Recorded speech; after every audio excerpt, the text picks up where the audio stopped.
multitasking, dan karena itu juga profesi ini menjadi profesi mulia.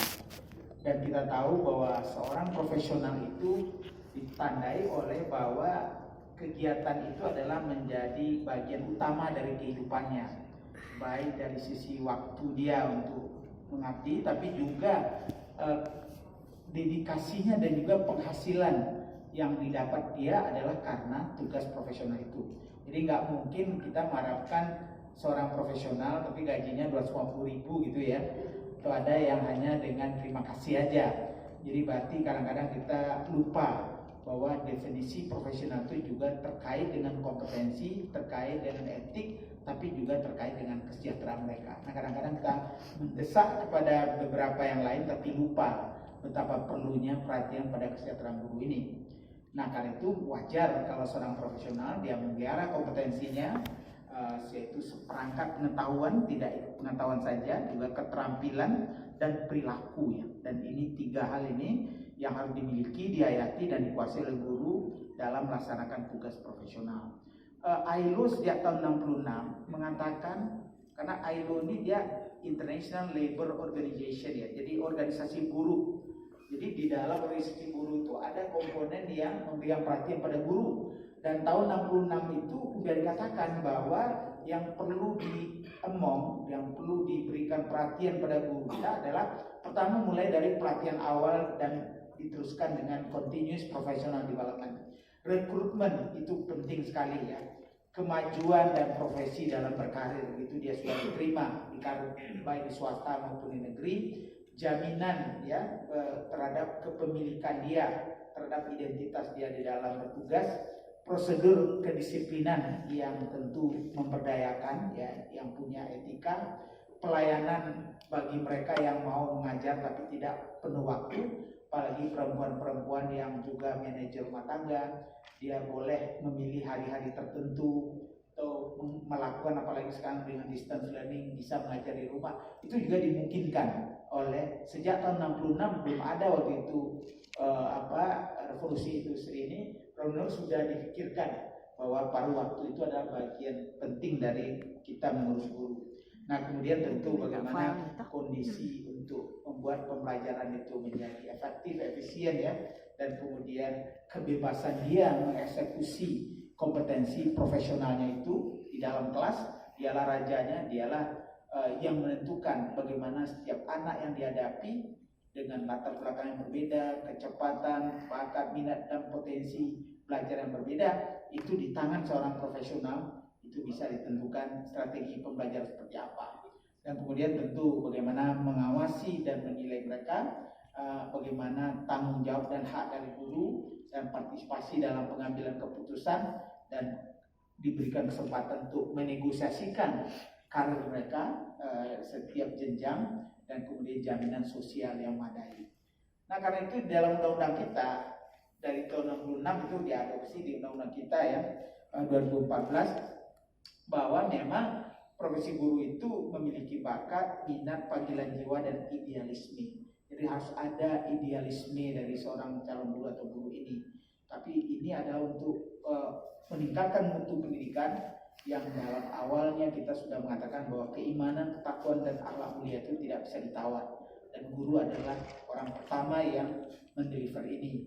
Dan kemudian tentu dia harus memiliki kualifikasi akademik, memiliki kompetensi yang diperlukan di bidang tugas, dan memiliki tanggung jawab dan bagaimana bersikap profesional, dan ya itu yang terakhir itu memperoleh penghasilan yang ditentukan sesuai dengan prestasi kerja. Dan yang lain ini bisa nanti Bapak dan Ibu baca, tapi saya ingin mengantar. Kenapa? Karena semua itulah yang menjadi tugas dari organisasi profesi ya. Jadi karena itu pemberdayaan profesi guru atau pemberdayaan profesi dosen bagi dosen diselenggarakan melalui pengembangan diri. Jadi bagaimana kita membangun mindset, bagaimana para guru itu mampu melakukan refleksi, sehingga dalam setiap bekerja dia setiap hari itu selalu, apa sih pengalaman yang saya peroleh hari ini? Oh, anak ini kok nampaknya tidak merespon dengan baik, anak ini majunya luar biasa hari ini, apa kejadian di rumah. Dan kemampuan melakukan refleksi itu menjadi sangat penting. Dan tentu pengembangan diri harus berkeadilan, tidak diskriminatif, dan juga berkelanjutan. Dan tentu menjunjung tinggi berbagai nilai-nilai baik kemanusiaan, keagamaan, kultural, dan kemajemukan bangsa kita ya, karena kita negara kesatuan dari ratusan suku dan tentu pada akhirnya bertumpu pada kode etik profesi guru. Nah, dalam literatur internasional, seorang profesional itu dia memiliki 4 identitas. Pertama, dia harus mempunyai pengetahuan yang spesialistik ya, baru dia dikatakan profesional ya. Jadi kita sudah S1 di bidang pendidikan, tambah lagi profesi guru, sah kita untuk dilabel sebagai profesional. Kemudian bahwa kredensial itu jelas ya, kita dengan sertifikasi ini menjadi penting, jelas kredensialnya. Kemudian dia bersatu padu di dalam sebuah komunitas yang menjunjung nilai yang sama. Nah, disinilah organisasi profesi itu menjadi penting. Dan kemudian yang tidak kalah pentingnya, mereka mempunyai eksklusivitas. Jadi kalau organisasi profesi guru, memang itulah yang dirujuk. Kalau pemerintah mau membuat undang-undang, yang diundang untuk memberikan masukan itu dulu ada organisasi profesi ini, karena dialah yang punya eksklusivitas di dalam bidang ilmu yang dia geluti, dan dia membuat organisasi daripada para ahli atau para profesional itu, sehingga mereka tumpuan daripada pengetahuan, tumpuan dari informasi, menjadi teman berdialog bagi pembuat kebijakan dan seterusnya.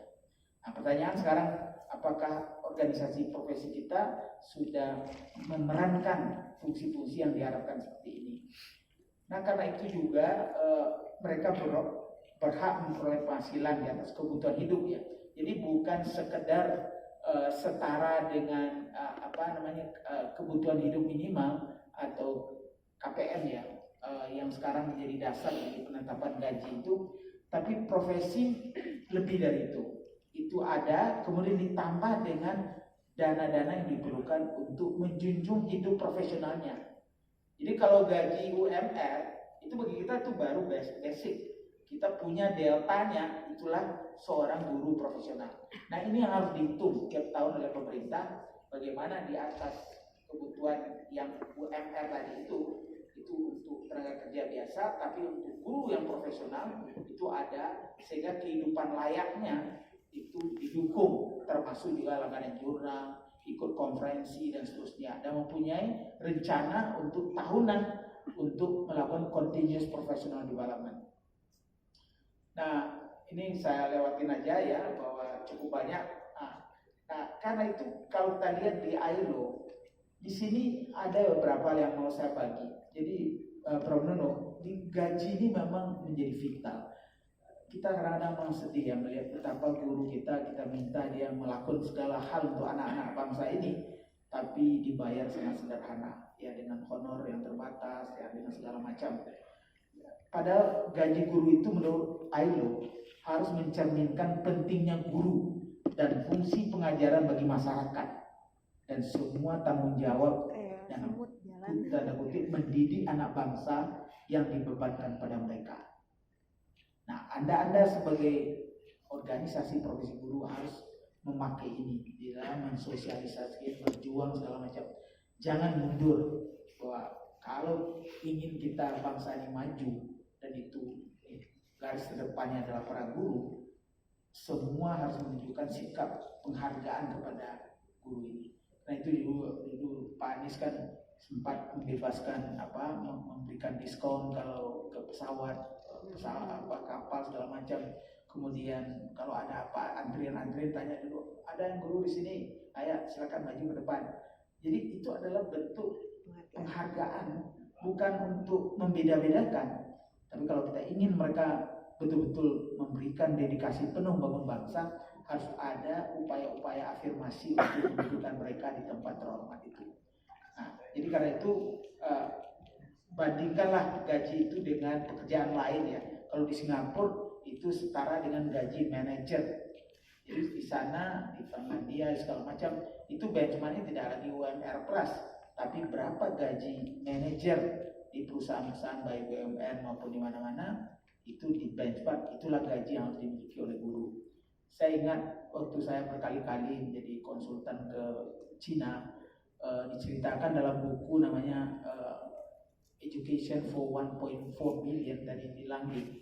Itu dalam sebuah babnya itu diceritakan kalau gaji guru di kabupaten kota, karena dia otonomi, kalau dia tidak bisa membayar gaji gurunya tepat waktu dengan jumlah yang sudah disetujui, tidak boleh dia membangun kantor, tidak boleh dia membangun gedung, tidak boleh dia melakukan perjalanan keluar dari daerah. Jadi sedemikian rupa Pemda itu kalau tidak menyelesaikan fungsi dasar ini, jangan harapkan mau membangun gedung baru, beli mobil baru, melakukan perjalanan dinas, selesaikan dulu. Dan kalau sekolah-sekolahnya memang sangat jelek, dalam buku itu juga dikatakan pernah wali kotanya disuruh pindah berkantor ke sebuah SD yang beberapa kali dikunjungi oleh pusatnya, nggak dibangun-bangun juga, sementara kantor wali kotanya megah, dipaksa karena mereka negara komunis, disuruh mereka berkantor di SD itu. Berapa lama merasakan pahit getirnya sebuah sekolah yang tidak diperhatikan oleh Pemda. Nah itu model bagaimana mereka mendudukkan pendidikan dan guru itu. Jadi karena itu silakan nanti dipelajari ya, karena ada ini saya bagikan nanti ya, jadikan ini dialog. Jadi kita tidak meminta hak-hak yang berlebihan, kita hanya ingin kalau bangsa ini maju, ya berikanlah perhatian kepada profesional mengurus pendidikan. Tidak harus selalu langsung mewah atau apa, tapi ada roadmap yang jelas bagaimana kita memberikan kesejahteraan sejalan dengan penugasan-penugasan yang amat mulia yang kita bebankan pada guru. Nah karena itulah saya ingin membagi juga, jadi ada beberapa slide yang saya tidak perlu bacakan, tapi sejak tahun 66 itu sudah disusun di tingkat dunia. Sayang di tingkat dunia dia memasukkan guru kepada International Labour Organization, jadi memang organisasi pekerja. Di kita kan sebetulnya kita lebih organisasi profesional. Jadi di sini agak limbonya kita sedikit waktu menyusun undang guru, apakah penuh meniru pada ILO yang memang dia kontrak juga di komunal ya, itu nggak bisa macam-macam. Jadi kalau di Amerika itu kalau organisasi profesi guru nggak setuju gaji gurunya, ya nggak jalan sekolah, langsung sekolahnya nggak jalan. Jadi kontrak itu kontrak bersama. Jadi antara organisasi profesi guru dengan Pemdanya tanda tangani. Begitu nggak cocok, baik kenaikan, baik jumlah segala macam, tidak terjadi transaksi, berhenti pendidikan di sana. Dan masyarakat akan bisa hanya mendesak pemerintah untuk menyelesaikan ini. Nah kita tentu tidak perlu bermain seperti itu, karena sebagai profesional, salah satu ciri profesional itu dia tidak mengenal juga demo ya, kemudian juga mogok segala macam, itu bukan panggilan jiwa kita. Nah disinilah kadang-kadang dualisme kita dalam hal tertentu berpegang pada organisasi labor ya, organisasi pekerja dalam hal tertentu, dan banyak kita di Indonesia lebih sebagai organisasi profesi ya, yang tentu dengan segala implikasinya. Nah karena itu bagaimana cara kita membantu nanti agar guru melalui organisasi profesi kita itu dia terus-menerus bisa mengembangkan dirinya, baik dalam perencanaan pembelajaran, melakukan pembelajaran yang bermutu, menilai dan seterusnya ya. Dan yang paling penting selalu dalam posisi lifelong learner, dia belajar, dia menjadi pembelajar sepanjang hayat, tidak pernah berhenti. Dan sekarang ada istilah growth mindset, ini juga sangat penting ya. Nah karena itu bagaimana mereka juga bantu tidak didiskriminasi hanya karena kondisi fisik, karena latar belakang, karena agama, karena suku, karena daerah lokasi bekerja, itu harus dibebaskan dari ketidakadilan itu. Dan tentu semua harus menjunjung tinggi peraturan perundangan, terutama kode etik guru dan nilai-nilai agama dan etika ya. Bapak dan Ibu, tugas Pemda dan tugas pemerintah untuk membantu guru menjalankan semua itu, termasuk juga membantu organisasi profesi ya, di dalam melindungi dan memfasilitasi agar guru bisa melaksanakan fungsinya itu. Nah karena itu organisasi profesi guru adalah menurut undang-undang perkumpulan yang berbadan hukum yang didirikan dan diurus oleh guru untuk mengembangkan profesionalitas guru. Yang jelas, ini undang-undang ya. Karena itu dia juga dibebaskan membentuk organisasi bersifat independen.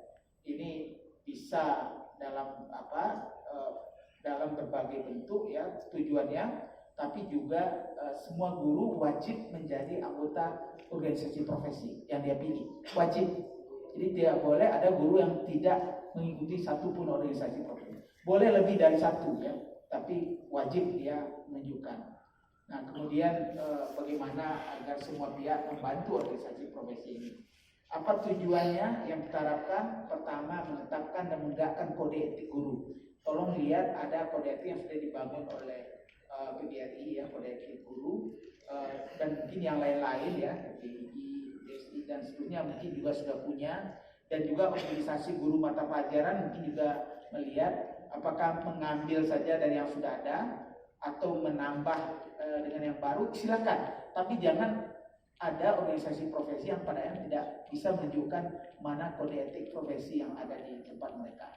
Memberikan bantuan hukum ya, itu penting. Saya di PMPTK, kita memberikan blog grant pada semua PGRI waktu itu ya, di provinsi masing-masing, dana yang tersedia yang bisa dipakai untuk membayar ahli-ahli hukum ya. Dana ini memang kita sediakan, kadang-kadang tidak terserap semua sehingga kembali ke uang negara, tetapi setiap ada kasus yang mendera guru, apakah dengan orang tua, apakah dengan aparat, atau dengan siapa saja, itu ada pembelaan yang jelas. Karena itu hak guru yang harus diberikan oleh organisasi profesinya ya. Kemudian tentu bagaimana juga membantu agar pendidikan nasional kita makin maju. Baik, jadi dua hal itu ya, bagaimana meningkatkan, menjaga kehormatan dan martabat guru dalam menjalankan tugas profesinya, dan juga kita mengembangkan kode etik yang kontekstual, yang kalau perlu diperbarui, tapi yang paling penting diimplementasikan. Ini ada beberapa hal yang tentang Dewan Kehormatan. Jadi harusnya semua organisasi profesi itu harus membentuk badan kehormatan guru, karena itulah yang akan menjadi ultimate kalau ada apa-apa ya. Jadi struktur kepemimpinan itu adalah struktur organisasi, tapi dewan guru ini adalah sebuah lembaga yang terhormat yang nanti bisa secara independen menyelesaikan, mencari solusi bagi masalah-masalah yang dihadapi oleh guru dalam berhubungan dengan pelanggaran kode etika, pelanggaran undang-undang. Sebelum aparat hukum masuk, itu harusnya mereka diberikan kesempatan untuk berbicara dengan dewan etik ini. Jadi dewan etik ini menjadi penting. Saya lihat dewan etik ini belum semua organisasi memilikinya. Nah, Bapak dan Ibu, kalau kita lihat, ya saya tidak perlu membacakan, ini bisa dilihat nanti ya, bahwa kode etik guru kita ini sangat ideal sekali ya, bahwa guru dalam membimbing anak seutuhnya ya, memiliki kejujuran profesional, nilai tidak boleh dimaaf ya, nilai tidak boleh dijual dan segala macam ya. Guru mengenakan komunikasi ya, terutama di dalam berupaya mengenal siapa anak didiknya dan menghindari diri dari segala bentuk penyalahgunaan, baik karena kekuatan dia sebagai orang beri penilaian, dalam nilai segala macam, dan juga guru menciptakan suasana kehidupan sekolah dan memelihara hubungan dengan orang tua dengan sebaik-baiknya demi kepentingan terbaik dari anak didik kita. Nah, kalau kita lihat sebetulnya kita udah punya bagian-bagian yang penting, tinggal lagi bagaimana kita menginternalisasi nilai-nilai dan aturan ini dan mencoba melaksanakannya secara bertahap. Nah, bagian kedua dari paparan saya ini adalah tantangan dari organisasi profesi ya. Nanti bisa kita diskusikan lebih banyak. Pertama, tumbuhnya berbagai organisasi profesi baru ya. Di PGRI tumbuh macam-macam ya, karena dimungkinkan oleh undang-undang guru dan juga hak asasi manusia ya. Kemudian beratnya perjuangan sebuah organisasi profesi untuk menjangkau 34 provinsi, menjangkau 514 kabupaten kota, apalagi kalau bisa bermain di tingkat kecamatan lebih dari 7.500, mungkin sekarang sudah hampir 8.000 kecamatan itu ya. Dan untuk PAUD dan SD itu sudah bermain di tingkat desa, ada 75.000 desa. Nah, ini memang tidak sederhana untuk melaksanakan organisasi profesi yang menjangkau anggota kita demikian dalam itu. Bagaimana kemampuan untuk melaksanakan semua tata kelola, baik dari membuat program kerja, kemudian menjabarkan dalam rencana tahunan, melaksanakan program kerja itu, memonitor dan mengevaluasi ya, dan diiringi dengan adanya legal basis ya, ADART yang kokoh yang diperbarui sehingga UBES atau MINAS ya, dan sehingga dia tetap up to date dan juga memperbarui atau memahami secara sungguh-sungguh kode etik profesi tadi. Karena itu perlu membentuk Dewan Pengatur atau Majelis Kode Etik tadi ya. Kemudian bagaimana kita berupaya meningkatkan kapasitas dari organisasi kita agar leadershipnya makin kokoh, dia dapat pelatihan, dia dapat sosialisasi, dia melihat benchmark dari organisasi yang lain di dalam maupun di luar negeri, dia membaca, ya baca di Google, melihat di YouTube, banyak sekali contoh-contoh yang menginspirasi tentang best practice yang dilakukan ya oleh organisasi profesi.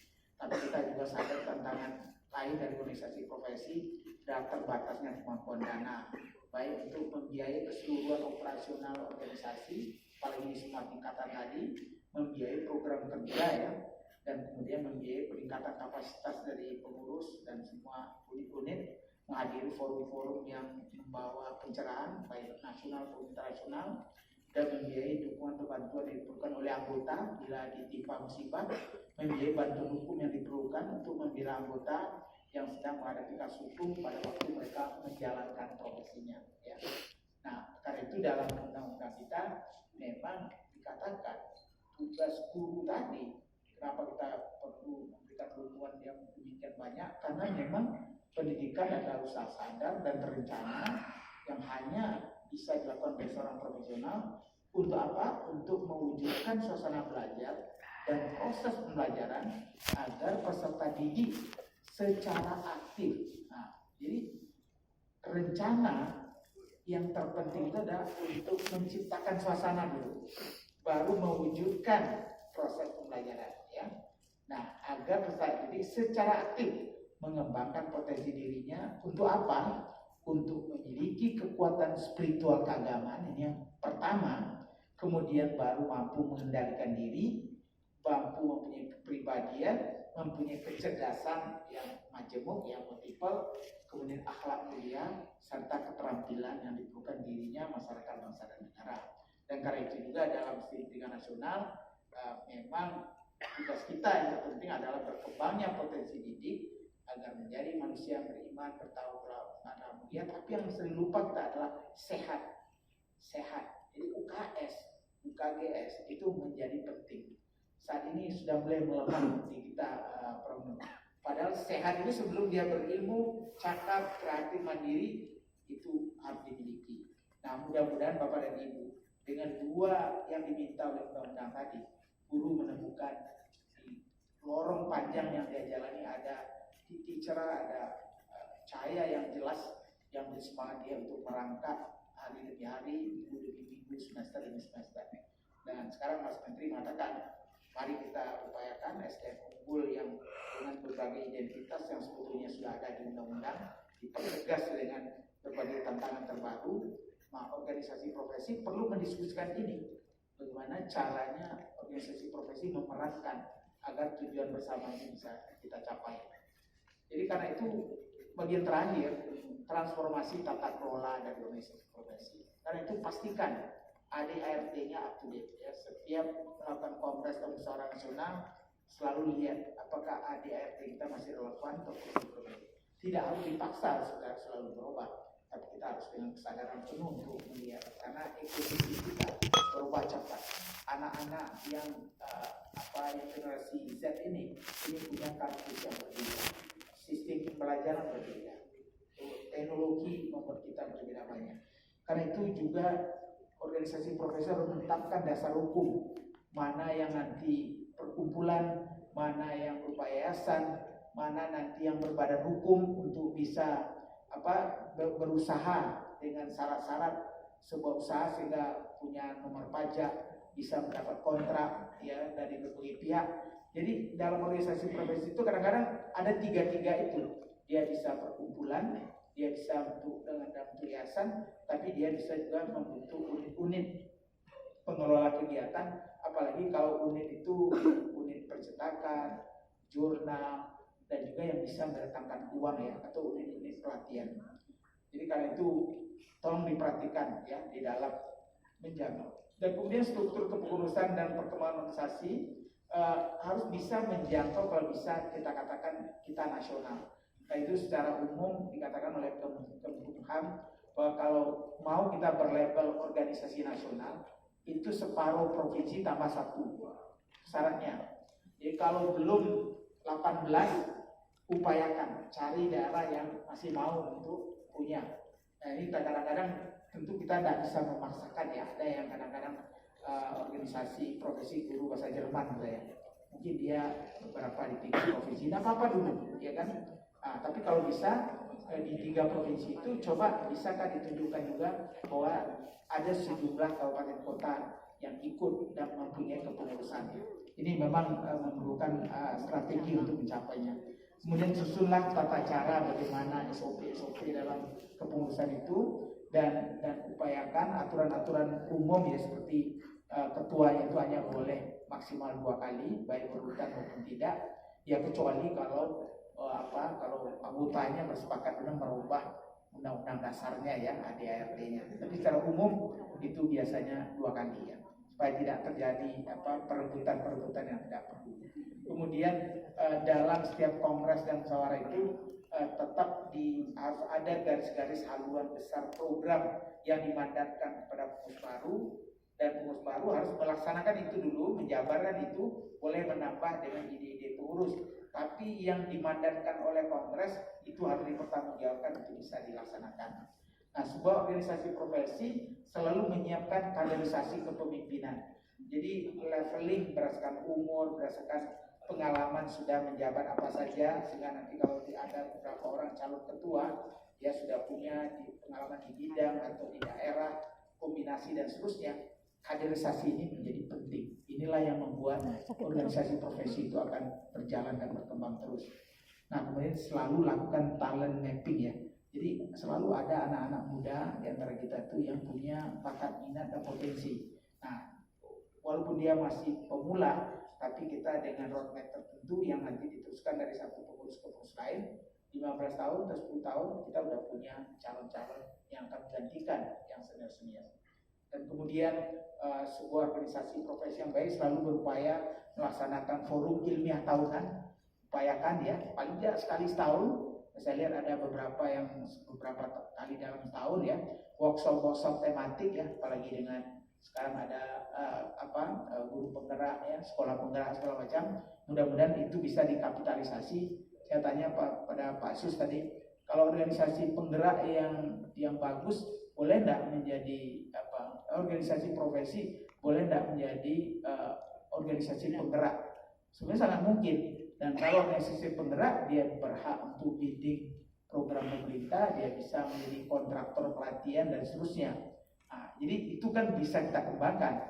Karena itu coba di bidang ilmu kita, apalagi organisasi profesi yang sudah tematik, misalnya organisasi guru matematika misalnya, bagaimana STEAM itu ya, Science, Technology, Engineering, and Mathematics ya, itu dikembangkan, atau higher order thinking skill diberikan. Itu menjadi jualan yang sebetulnya organisasi profesi yang bisa melakukan pelatihan-pelatihan yang ditawarkan kepada Pemda, kepada sekolah dengan bosnya, kepada yayasan, dan juga kepada pemerintah nanti.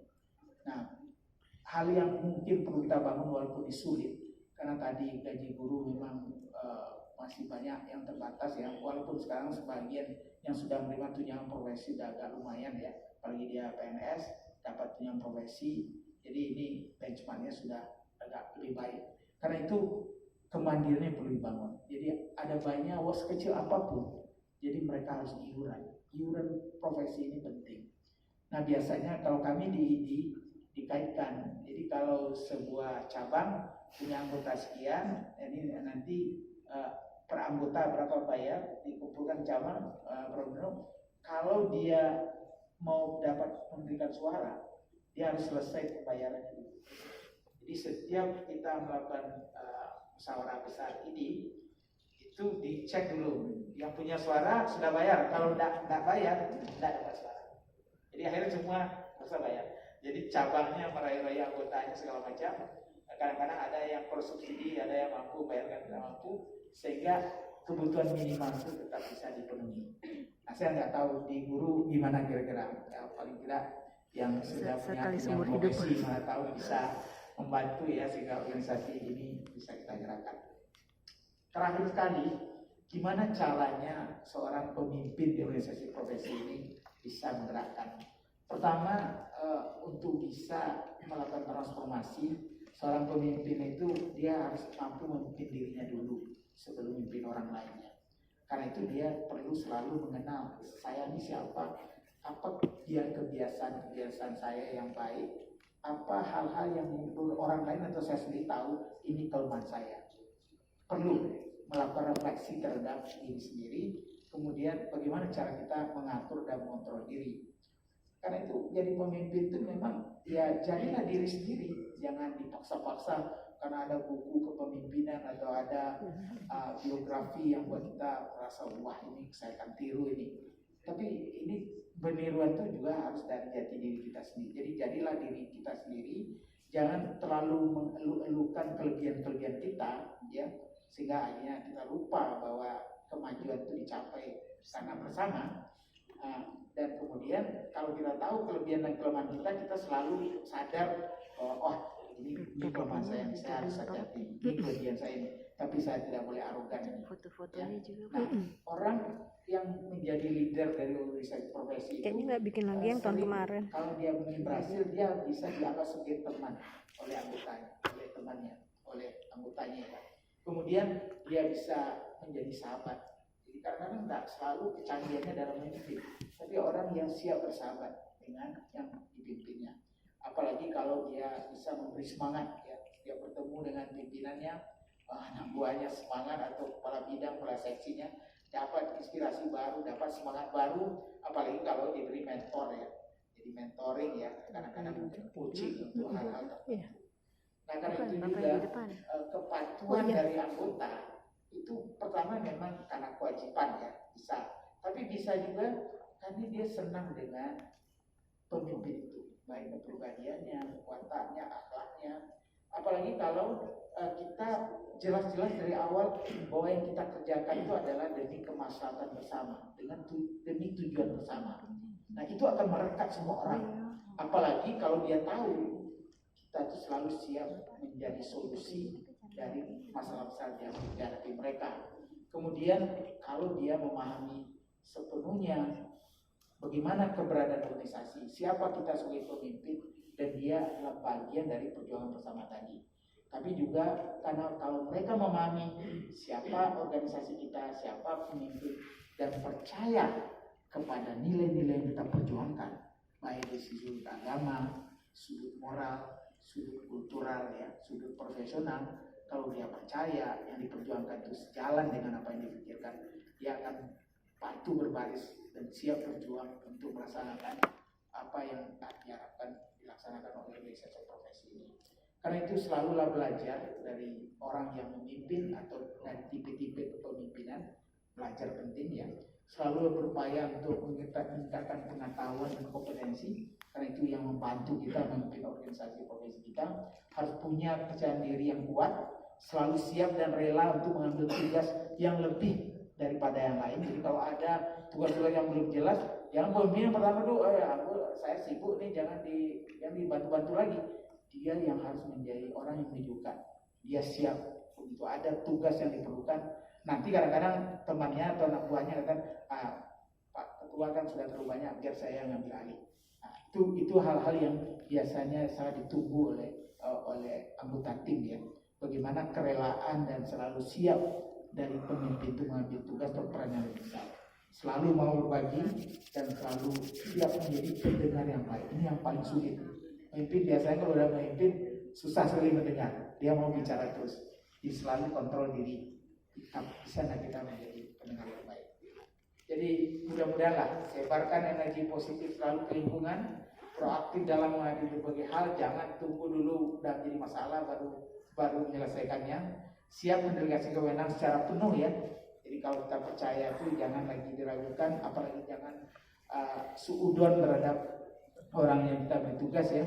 Kemudian selalu ramah dan mudah dihubungi, mampu berbuat dengan sebuah Buka ini deh. kesepakatan pertanian dan sudah diharapkan bertanggung jawab atas segala keputusan dan juga tegas dalam mengambil keputusan. Itu aja. Selamat berjuang teman-teman. Sukses. Organisasi profesi kita tunggu kalian. Wassalamualaikum warahmatullahi wabarakatuh.